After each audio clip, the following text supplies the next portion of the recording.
एक और बड़ी खबर, यूक्रेन का मिराज 2000 फाइटर जेट नष्ट हुआ है। पायलट ने एयरक्राफ्ट से कूदकर अपनी जान बचाई है, एग्जिट लिया है। इसके पहले यूक्रेन का दावा, तकनीकी खराबी से यह विमान गिरा है। फ्रांस से यूक्रेन को मिला था मिराज 2000 और ये देखिए तस्वीर आपके सामने है। पायलट किस तरह से इजेक्ट हुआ है और उसके बाद वो सेफली लैंड किया है। ये तस्वीरें हम आपको दिखा रहे हैं रेड सर्कल के तहत। और जो यूक्रेन की तरफ से ऑफिशियली बताया गया है उसमें कहा गया है कि दरअसल कोई तकनीकी खराबी, कोई टेक्निकल ग्लिच आ गया था और उसके बाद ये हादसा हुआ है। दरअसल इसे हादसा बताया गया है और ये ऐसा कोई हमले में नहीं हुआ है, ये यूक्रेन की तरफ से बताने की कोशिश की गई है। और इस वक्त यूक्रेन के हमलों का अगर जिक्र किया जाए तो आप ये जानकर चौंक जाएंगे कि रूस पर हर दिन 400 हमले कर रहा है यूक्रेन। 400। रूस के विदेश मंत्रालय ने यह बड़ा दावा किया है। यूक्रेन रूसी नागरिकों को निशाना बना रहा है। ड्रोन रॉकेट हमलों में कई लोग मारे जा रहे हैं। अस्पताल, घरों और अहम ठिकानों पर लगातार यूक्रेन हमले कर रहा है। रूस के अलग अलग इलाकों को बना रहा है निशाना।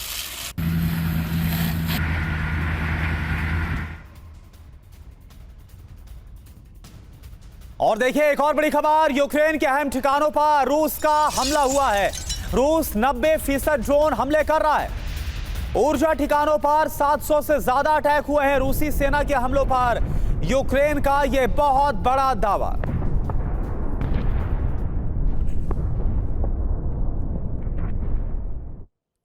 तो देखिए रूस की बहुत बड़ी जंग की तैयारी सामने आ रही है। यूक्रेन के इंटेलिजेंस चीफ का बड़ा दावा। सोवियत संघ के पतन के बाद यह अब तक की सबसे बड़ी तैयारी है। सेना में पहली बार बड़े स्तर पर भर्ती अभियान चला रहा है रूस, ये दावा कर रहे हैं यूक्रेन के इंटेलिजेंस चीफ।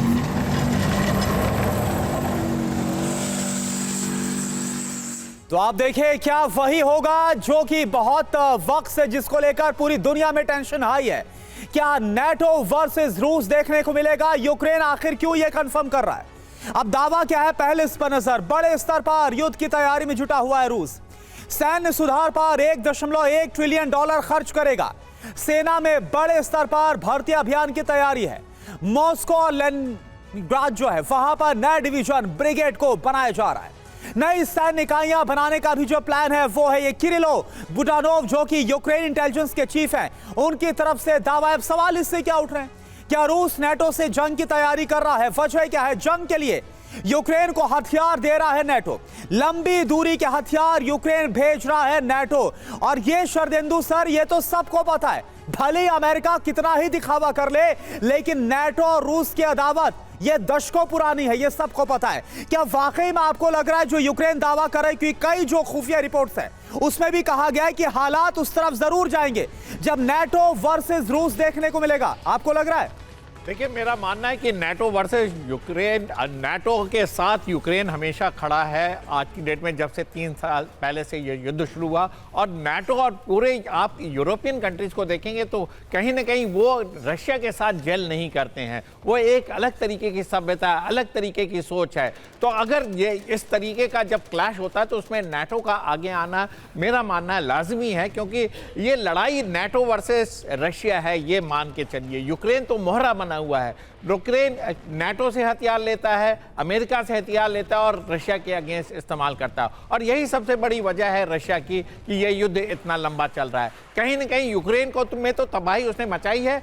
नेटो और जो यूरोपियन नेशन है उनको भी रशिया ड्रेन करना चाहता है, इसीलिए उसने स्पेशल ऑपरेशन की संज्ञा दी है। अगर यूक्रेन को वो तबाही चाहता तो वो कब की तबाही कर चुका होता। वो धीरे धीरे धीरे धीरे यूक्रेन के मार्फत तमाम यूरोपियन नेशंस को वो इफेक्ट पहुंचा रहा है। देखिए वहाँ अनएम्प्लॉयमेंट शुरू हो गया है, इन्फ्लेशन है, तमाम तरीके के इकोनॉमिक सेटबैक हैं और अमेरिका का टैरिफ वॉर। इस सारी चीज़ों को अगर आप ध्यान में रखें तो रशिया एक मकसद पे काम कर रहा है। लेकिन मेरा मानना जो चीज़ आप 3 साल में नहीं अचीव कर पाए, वो नेटो जैसे कंट्री यूरोपियन नेशन को कैसे आप क्षति पहुंचाएंगे? एक देश आज से संभला नहीं और बाकी आप 7-8 ग्रुप ऑफ नेशन को आप किस तरीके से कंट्रोल करेंगे, ये देखना पड़ेगा। इसी के तहत देखिए रशिया में तमाम तरीके की भर्ती जारी है, तमाम तरीके के लेनिनग्राड या मॉस्को में नए रिक्रूटमेंट हो रहे हैं, नए एक्सपेंडिचर डिफेंस में किए जा रहे हैं। ये सारी तैयारी और एक कंटीजेंसी पे रशिया काम कर रहा है जिसमें नेटो के अगेंस्ट युद्ध एक वन ऑफ द पॉसिबिलिटी। बिल्कुल सही बात है। बहुत डिटेल में आपने समझाया रूस की क्या स्ट्रैटेजी है, रूस किस रणनीति पर काम कर रहा है और किस तरह से उसे खुद भी बड़े नुकसान का सामना करना पड़ रहा है। और देखिए, कीव में, यूक्रेन की राजधानी में लगातार 5वें दिन रूस ने बड़े हमले किए हैं। रिहायशी इलाकों में मिसाइल अटैक हुए हैं, मिसाइल हमलों में तबाही मची है। ये तस्वीरें आप देखिए, ये राजधानी कीव की तस्वीरें।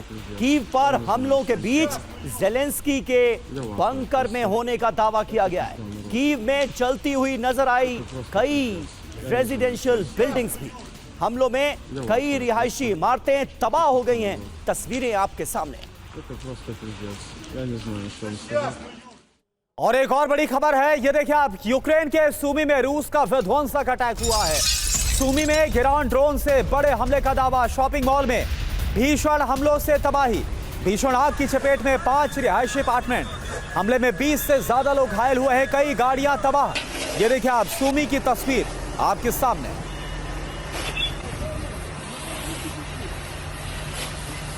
Задувай,